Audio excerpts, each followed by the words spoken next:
Jason. This is common variance. Goes all straight down. Will you call the roll, please? Tony Casada, Here. Roberta Arthur. Here. Dennis Smith, Here.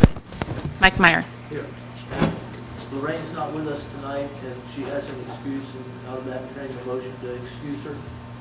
I'll make a motion to excuse Lorraine. Second. Second. Motion second. Any discussion?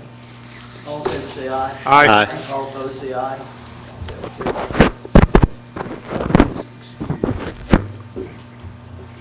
Please join me in the invocation.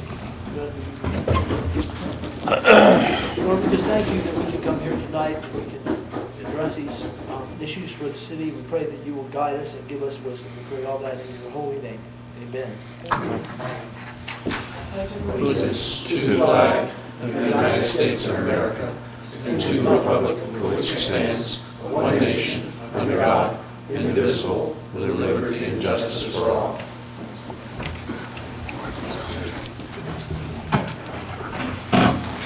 I understand that we have some ex parte communication to divulge, Mr. Johnson. Yes, I talked to a few people today about what we're going to look at tonight. Nobody on the board. Ms. Loretta? I didn't talk to anyone, but I did receive a letter in regards to it, just kind of outlining some of the details of the project. Dennis? Did you talk to anyone? Got no letters? I know I also received a letter about this project, so I did not speak with anyone. I would suggest anybody who received a letter, give it to the clerk, just to make it part of the record. Okay, I didn't bring it with me.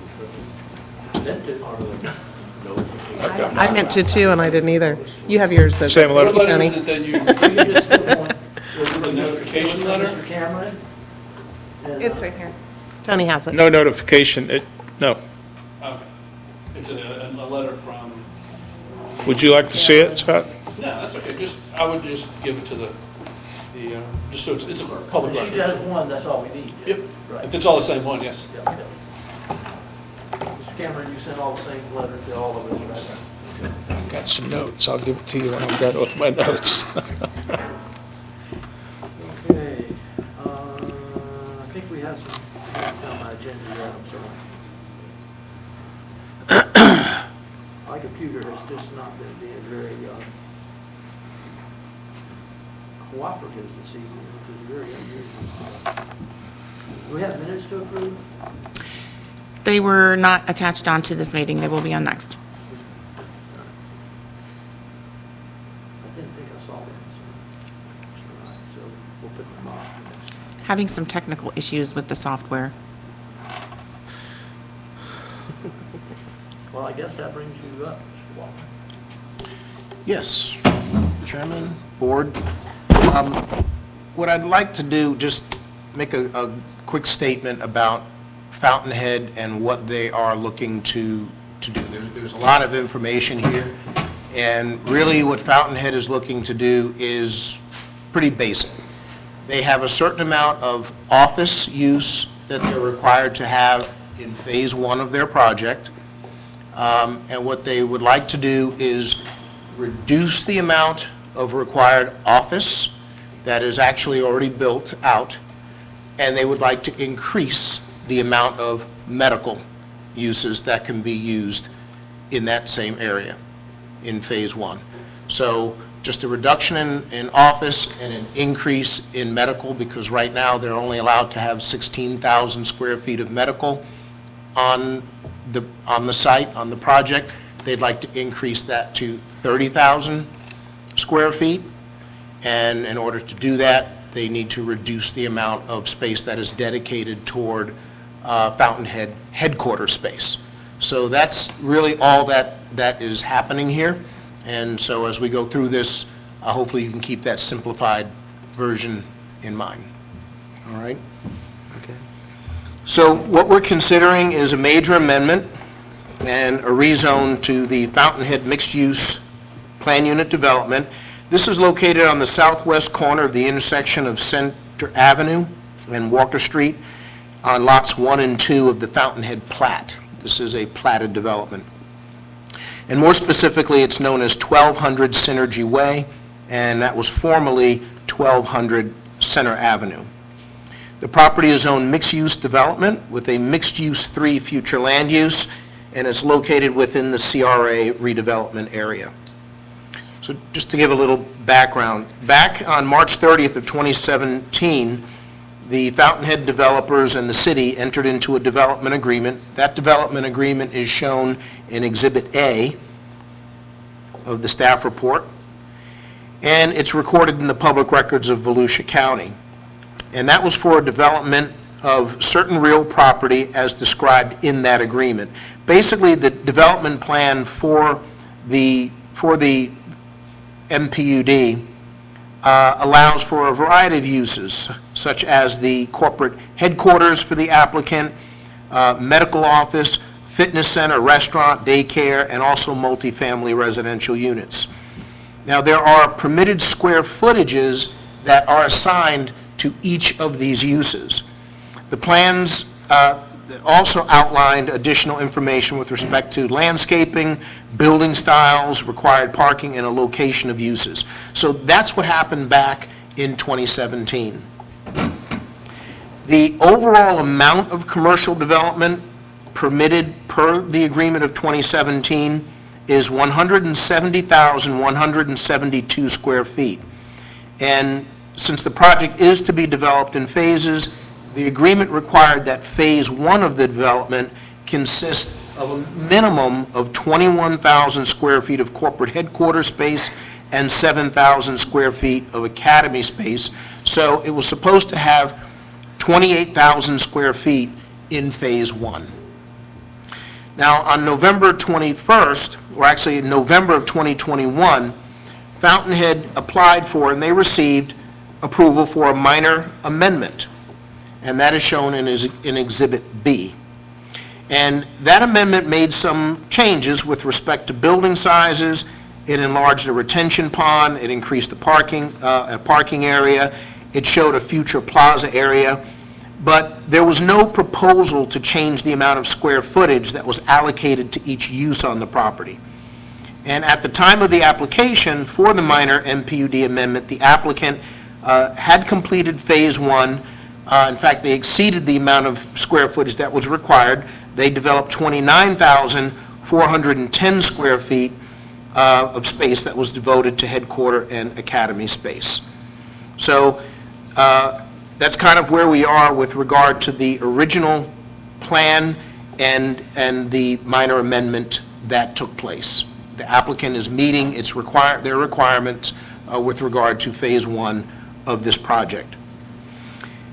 In July of 2022, Fountainhead did purchase an additional 5.2 acres of property.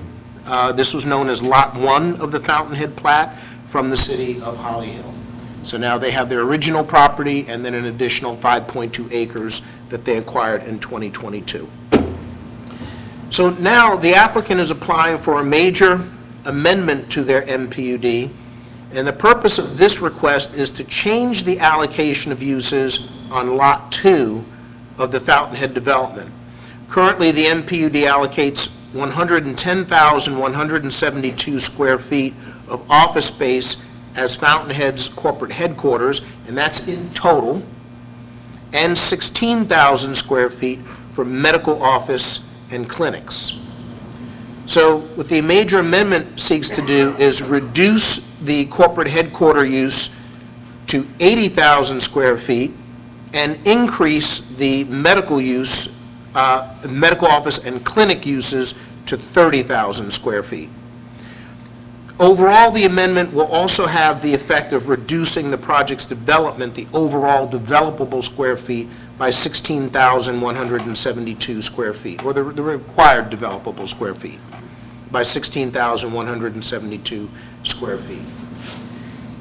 The reason for the request is that Fountainhead is working with a company called PACE, which stands for Program of All-Inclusive Care for the Elderly, and what they want to do is locate at the site and provide all-inclusive health care for adult persons.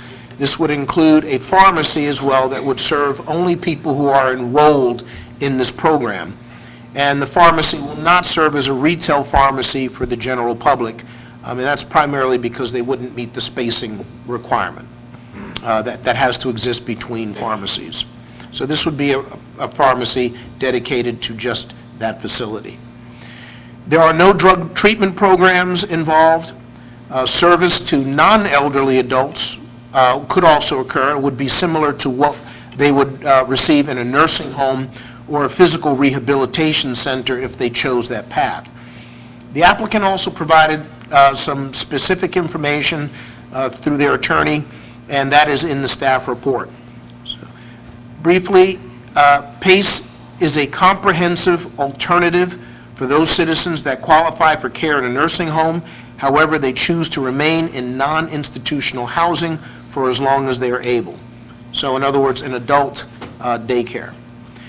SPACE has a fleet of shuttles that would pick up participants and bring them to campus, typically 1 to 3 times a week.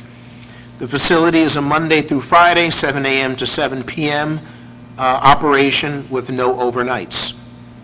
The projected census is up to 600 enrolled participants with a cap of 150 on site at any one time. At full occupancy, staff would be approximately 100 full-time employees, and PACE coordinates with participants' comprehensive care. The facility also has very large supervised social and activity areas, a warming kitchen to bring in catered meals, a hair salon, speech, occupational, physical therapy areas, counseling rooms, 2 personal hygiene rooms, quiet rooms, a participant-only dispensary, as well as a full suite of offices, which would be administrative, home health care coordinators, transportation, finance, reporting, case management, etc. A clinical hub of more or less 2,000 square feet that would provide for basic medical exams, including referrals, appointments, transportation to outside services under the supervision of a medical doctor. So that's what was provided to staff by the applicant. Since the healthcare provider will occupy more than 16,000 square feet of space currently allocated for such use, a major amendment is necessary to provide additional square footage. As the amount of square footage allocated for healthcare increases within the building, the amount available for corporate office space is being reduced. There are no changes in the permitted uses as proposed within the amendment. However, there is a change in the amount of square footage allocated to 2 uses and an overall reduction of 16,172 square feet in the MPUD's proposed development. However, in no case shall the minimum amount of square footage required in Phase 1 be reduced. The minimum amount of square footage required in Phase 1 is still 28,000 square feet. One of the things that we look at is consistency with the Land Development Code with regard to the amendment that they are requesting. And the proposed MPUD major amendment has been evaluated for compatibility within the land development regulations.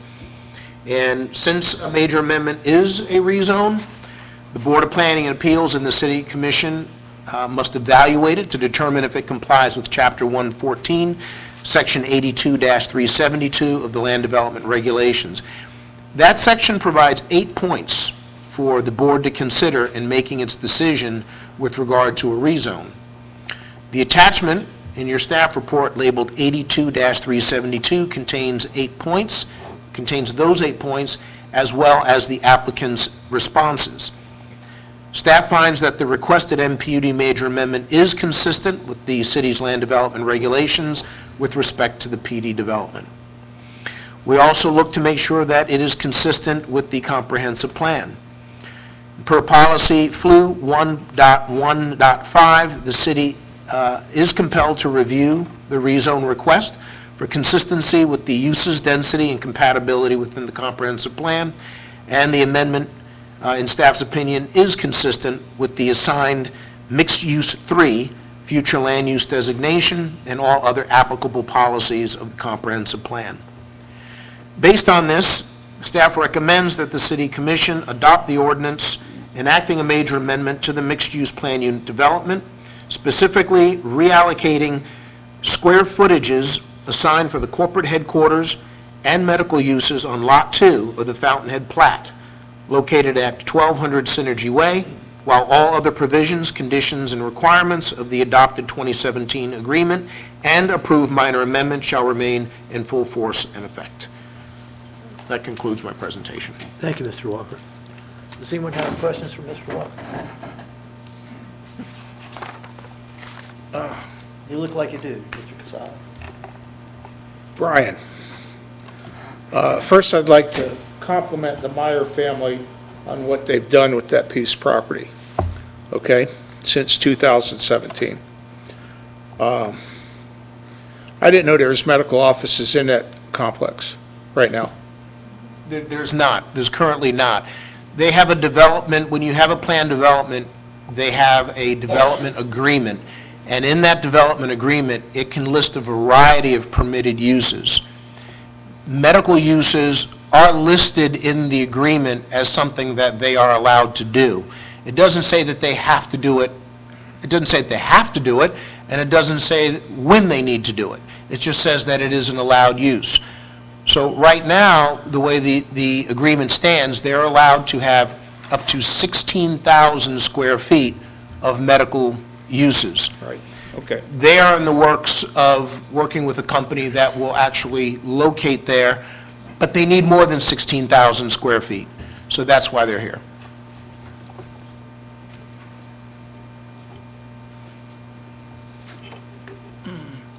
I'm done for right now. Loretta? No questions? I have a question. This isn't like some of those deals that we've had, say, with Rainey's property there on the corner of US 1 where they're... I'm sorry, I didn't hear the first part. You said this isn't like... This is not like some of the deals that we've had previously with medical centers and things that they're actually applying to the state and they're in a line with a whole bunch of other folks, and it may or may not happen depending on whether they receive the grant. Or this is not like that, is that correct? Staff doesn't know anything about that. That's not staff's impression at all. Okay. What my understanding is, and the applicant correct me if I'm wrong, is that they're working with a healthcare provider who may locate there. So, and this is not to say that that if this amendment goes through, that the healthcare company has to locate there. We're simply making it possible for them to locate there and to have more than 16,000 square feet to do so. Okay. But I'm not aware of any type of grants or deals or anything like that that are involved with this.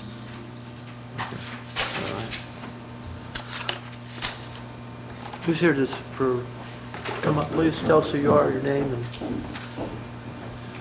Good evening. For the record, I'm Mark Watts with the law firm of Cobb Cole. My address is 231 North Woodland Boulevard, Deland. Thank you. And I'm here on behalf of Fountainhead, and I appreciate the opportunity to be with you this evening. Brian really has covered it as well as I could. I mean, he's given you a very thorough rundown. You know, from the simplicity standpoint, if you look on page 11 of your packet, those are really the changes. You know, the page 11 of the packet details. You have underlines over the sections of the existing development agreement that we're proposing to change with this amendment. And if you look at the top, you know, as Brian indicated, you know, right now, there's an entitlement for up to 110,000 and change square feet of, you know, corporate office and corporate headquarters space within the property. And there's 16,000 of medical office and clinic. And we're really just reallocating some of that potential square footage within the development to accommodate a user that we are working with currently. And, you know, as Brian said, this doesn't necessarily compel anything to happen, but it allows it to happen, assuming everything moves forward. Mr. Chairman, to your question a moment ago, this isn't something that relies on a grant. There's an agreement in place between Fountainhead and Okay. you know, one or more users that would be able to come in, given the additional medical uses or medical square footage that would be permitted within the overall footprint of the development. The other changes that are outlined, it does, kind of specify what the minimum square footage for phase one is, and it allows it to be, part of the corporate headquarters, part of the medical use as well within that minimum square footage. And then, as Brian indicated, adds in, if you've ever been in the hospital or something of that nature, those types of facilities have their own internal pharmacy, and so we had to accommodate that potential use. Again, not something that's open to the public, but something that is allowed to dispense, prescriptions to the folks that are there receiving care on a daily basis. I've been here with the city and with Fountainhead from the very beginning in 2016, 2017, when we were going through the original approvals on this. And one of the key factors that we've always looked at and tried to emphasize with regard to, the Fountainhead development, and Mr. Casada, to your point, that's really been viewed as a place to create more activity for the city, more employment for the city. And so the prospects that we're working with right now to come in and locate based on the amendment we're requesting represent good new jobs coming into the city.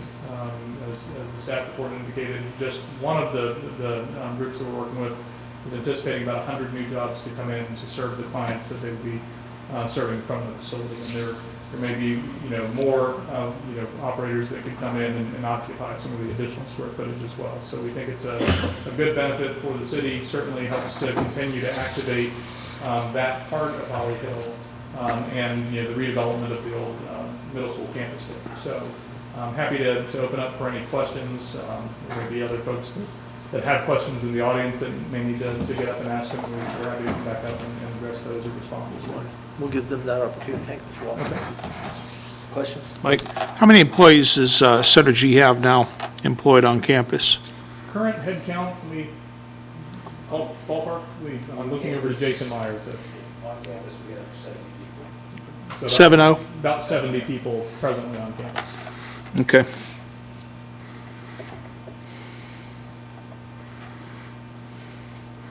Brian, what happens in 4 or 5 years? I've written something down here and I've heard it, nursing home, rehab center.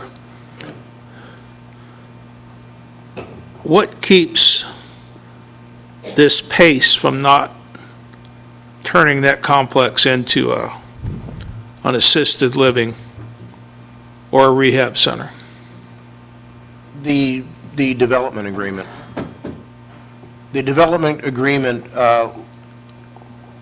outlines what can take place. And I think that I was informed that our city attorney has spoken with Mr. Watson. We're going to be a little more detailed with regard to the specific uses that are allowed. And so they wouldn't be allowed to go above and beyond really what's in that document. And I think so. I'll get with Mr. Watts, the attorney, and get a list of specific uses, and that will go to the city commission. Scott will handle that on the city's end. Scott will review it, but I'll probably work with Mr. Watson getting the list and getting it incorporated into the document on the agenda. I'm done. And I think the crux of that issue is, right now we're talking about a specific use that's permitted, that's the medical office or clinic. And I think any time a new use is proposed into the property, we have to come and meet with staff and, submit an application for that particular, new addition or, change in use on the property. So for example, to your point, if the staff looks at it and says, well, an ALF is not something that would be consistent with medical office or clinic, then you would have to add that, come back and amend the development agreement again to add those additional uses. So I think that's the check and balance, if you will, on what ultimately can go in there based on the expanded medical office and clinic area. Okay, thank you. All right, Scott, excuse me.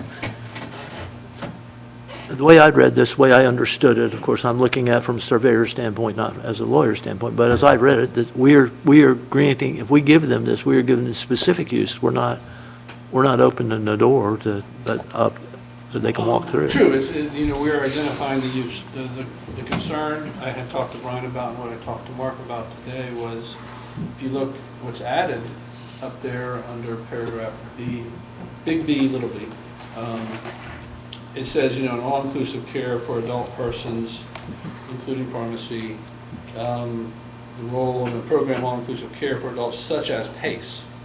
So it's generally refers to PACE. So I went to PACE's website, and they offer a lot of uses, a lot of services, all great services. And what I just talked to Mark about is, can we just get more specific onto what those uses, what are y'all planning on doing there? Because PACE does a very broad range of uses. And I just don't want someone coming in proposing to do something in the city say, well, I didn't think that would be something that would be allowed. But when you refer to PACE, it's pretty broad. Okay, so then the door is actually open.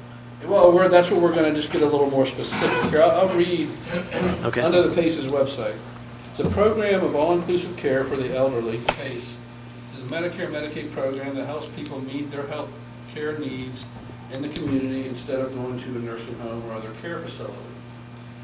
PACE covers all Medicare and Medicaid covered care and services, and anything else the healthcare professionals in your PACE team decide you need to improve and maintain your health. This includes prescription drugs and any medically necessary care. Here are some of the services PACE may cover: adult day primary care, dentistry, emergency services, home care, hospital care, laboratory x-ray services, meals, nursing home care, nutritional counseling, occupational therapy, physical therapy, preventative care, social work counseling, transportation to the PACE Center for activities and medical appointments. A vast majority of those, I think, fall under, at least in my mind, medical offices. Some, maybe not. So that's why we just got to get a little more specific as to exactly what they want to do. Right, That's all. because there was definitely 3 words there, nursing home care, I heard you say that. Yeah, but if you go back up to the top, it's not, I think it's like nursing home care without living there. Okay? I think it's what it is, because they say that, if you go to, let's see, at the very beginning, it says, it helps people meet their healthcare needs in the community instead of going to a nursing home or other I care heard that part too. Yeah. Yep. So it's not intended to be residential, but they're intending to provide the care that you would normally receive, but you got to come and go each day. So, for example, the occupational therapy, the speech therapy, the other types of therapy that you may require or a client may require. And I'll point out that typically when you're looking at something like a nursing home or an assisted living facility, those types of uses are classified, the size or the scope of those uses are classified by the number of beds that are permitted versus the square footage that they occupy. So, Right, for example, that's if a you look valid on- point, Mr. Watt, I on agree. page 12 of your, package, multifamily residential is part of the other uses that are permitted under this PUD. There's 88 dwelling units. So there you've got a specific count for the number of residences that can be established within the property. If this was coming through for something like a nursing home where you have overnight stays, then we would have to specify the number of beds being permitted. And that's not part of the request here. So this would be that day use that, I'm not sure, I know that I'll speak from my experience. I've had 3 parents that have gone through, long-term illnesses and ultimately passed away. And 3 parents, step-parent included in that. Right. Just anybody doing math on that. You're an attorney, Mr. Watts, we just, That's we right. we got it. But I think one of the keys with that is, it was very necessary for our family to have some place that could care for our loved ones. When, for example, my stepmom or my, dad needed to have some respite or to have somebody else that was able to provide a level of care beyond that they were able to provide, on a daily basis, not necessarily an overnight basis or a residential basis. And that's the type of one of the types of facilities that we're working with regard to the PACE program. But I do agree with Brian's point. I think we can kind of provide some more defined specific lists rather than referring to PACE in general. I think it would be simple for us to make those additions. So we're happy to work with staff to make sure that there's not a door open there that they're concerned, that creates concern.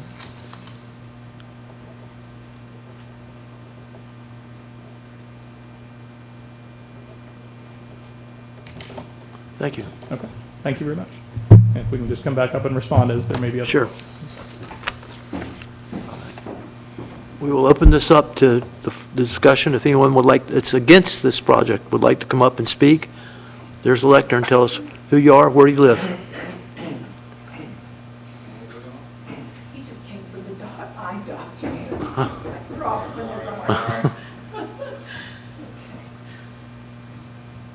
First question, is this Wait a going to minute. affect my taxes? My first question is, Vegas, I own a home at 606 Walker.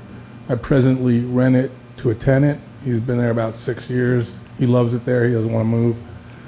I don't get a lot of money, but it helps with my Social Security, whatever. Retired. I just wondering, my taxes going to be going up?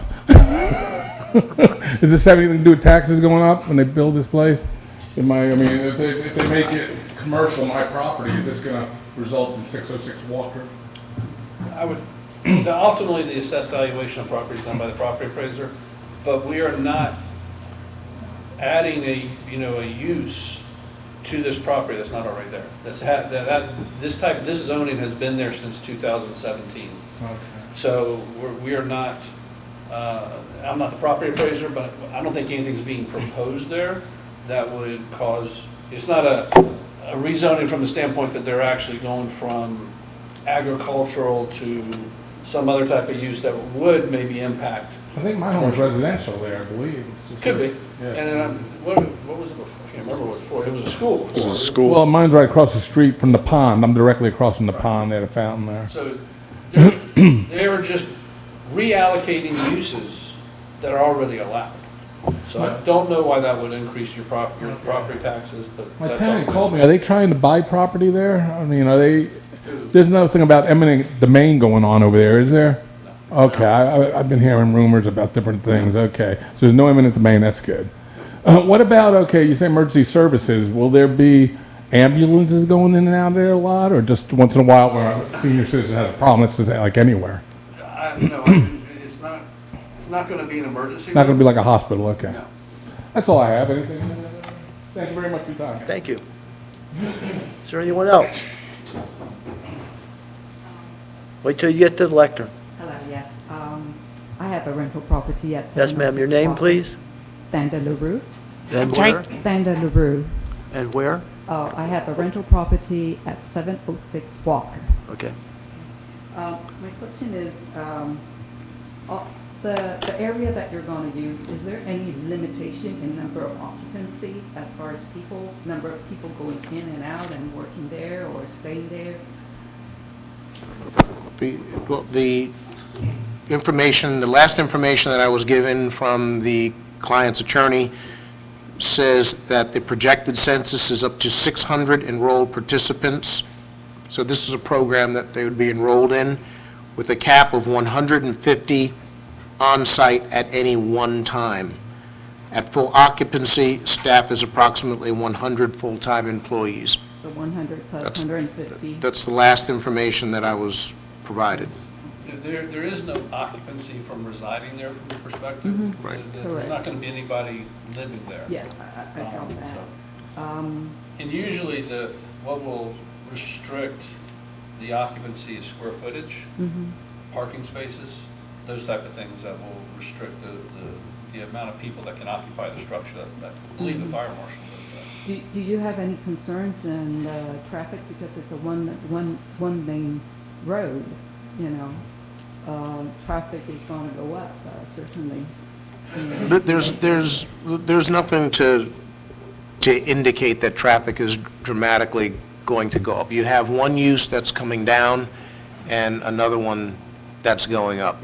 And you're not really talking enough square feet at this point with this project that's going to trigger any analysis of the traffic or of any impacts. Correct, but the office use, the square footage of an office use and the square footage of a medical use, I don't think that represents the same traffic. Well, I don't know. I'm not an expert in that. They're asking for medical offices, so I don't know if medical offices are different than, offices for a real estate. It could be. It makes sense that it might, but I'm not an expert in that. I'm not a real estate expert in that, so I can't speak to that. What I can tell you is that it doesn't meet the requirements per our code to go through a traffic analysis. And based on my experience, there's not enough here to require that or to be concerned that there's going to be a dramatic increase in traffic. Okay, and the lot 2 is, where's the lot 2? Is that on Center or Walker? Lot 2 is the one that is on the, actually, can you pull up the map? Lot 2 is the one that is developed now. It's the one that's already developed, but we have a map. And I have one last question. All right, so you see where that pond is? Correct, yes. Okay, that's part of Lot 2, and if you were to come down to where, see the building? Actually, yeah, that's Lot 2.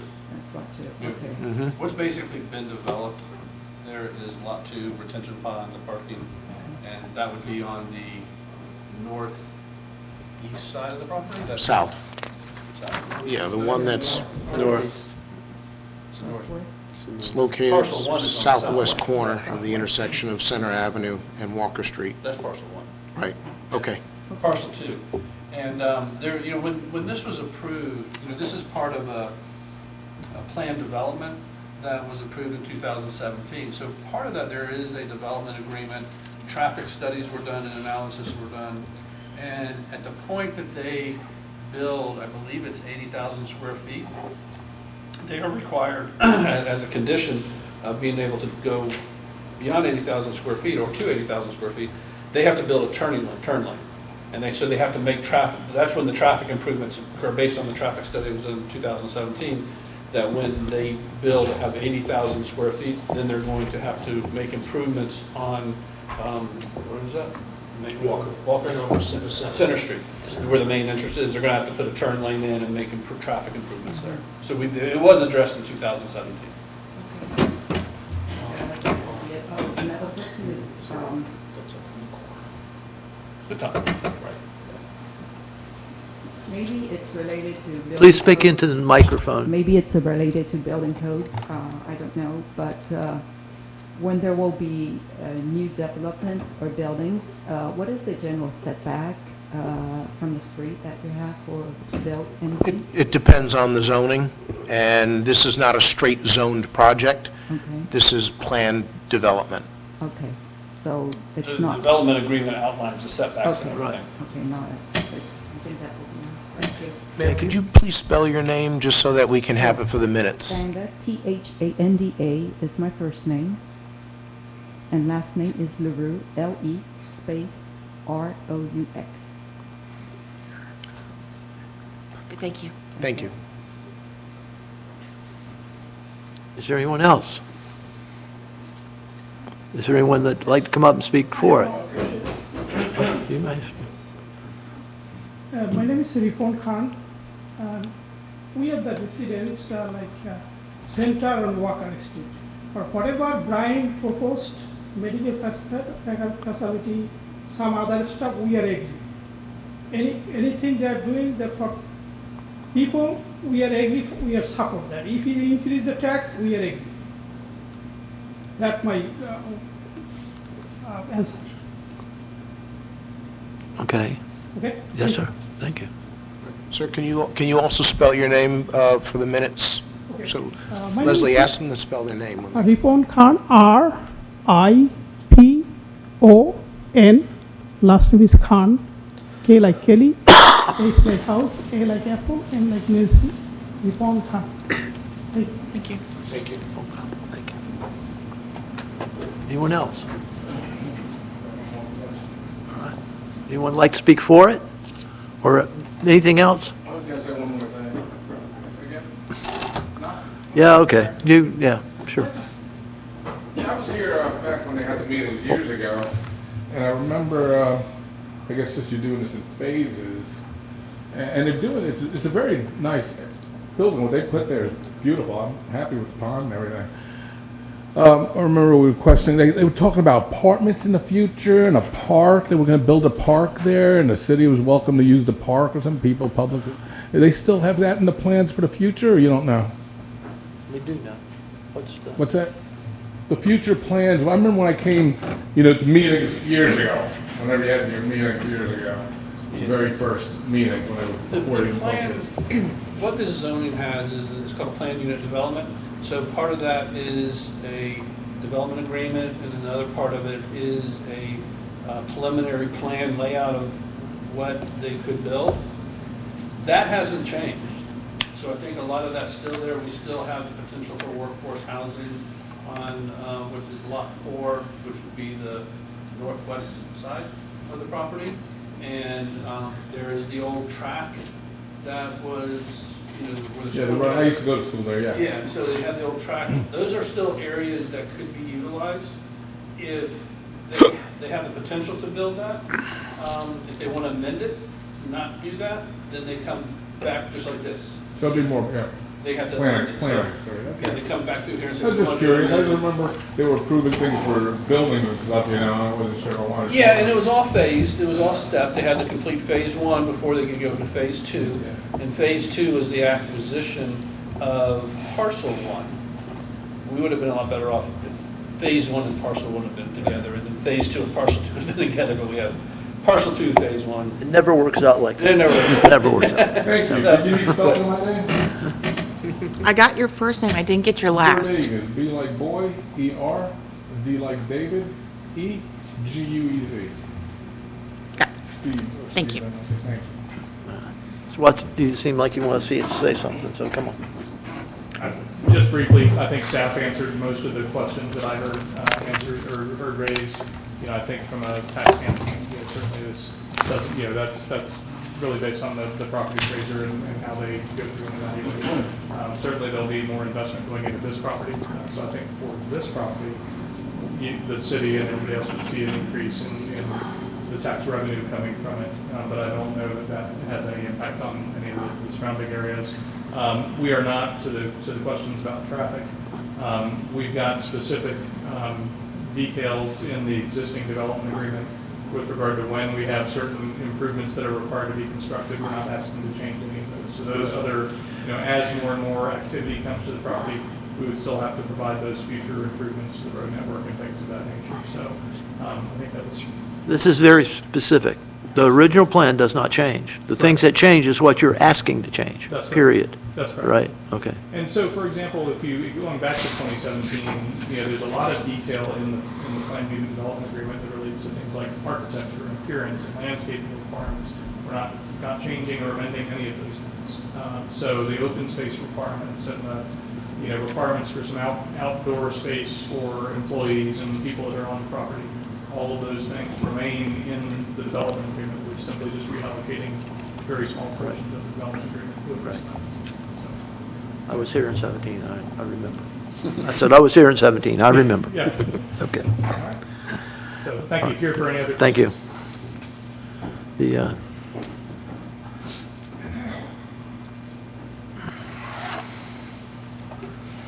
I would appreciate I would entertain a motion to recommend to the City Commission adopt the ordinance enacting a major amendment to the mixed-use planned unit development, specifically reallocating square footages assigned for corporate headquarters and medical uses on Lot 2 of the Fountainhead plat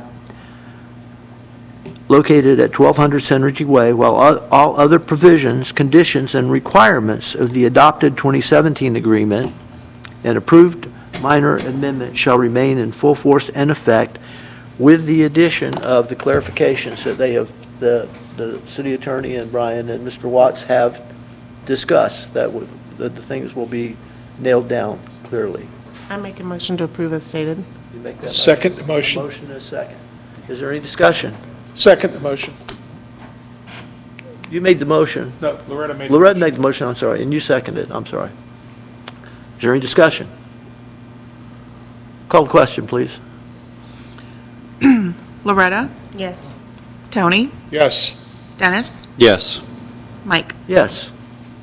Motion is approved. When do they show up for the commission, Brian? The 14th and then the 28th. So if we can get that list ASAP. All right. All right, well, that takes care of that.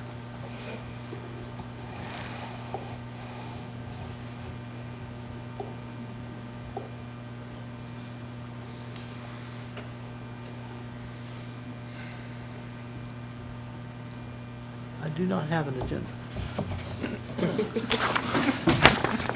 I apologize, Bill, this never happens. This never happens. We've never started a meeting 5 minutes late with Mike, and this has never happened with Mike. It's the truth. It's 2025. It must be. I don't see an agenda here. I think the next thing is old business. Correct. Right. No old business. Just a reminder that we are coming up on the expiration of everyone's term. So if you haven't gotten your application in, please get that in. You're looking at me, I got, mine's in. Mine should be it. Now I'm looking at, no, So next month, I understand that this board will be slightly different. Did I just hear you say that you're not coming? I'm not. And Lorraine's renewing. not coming either, I know, so. I think it's the end of February, so I have one more meeting. Would that be correct? Well, you'd show up for the February meeting, yes. Yep. yeah. I handed it over to the new group. Right? That's about it. Mr. Simpson, you have anything for us? Well, I would entertain a motion to adjourn. Motion to adjourn? Second? Second. Second. Doesn't require discussion. All in favor, say aye. Aye. Let's go. Thank you all for coming. Appreciate it. You're welcome.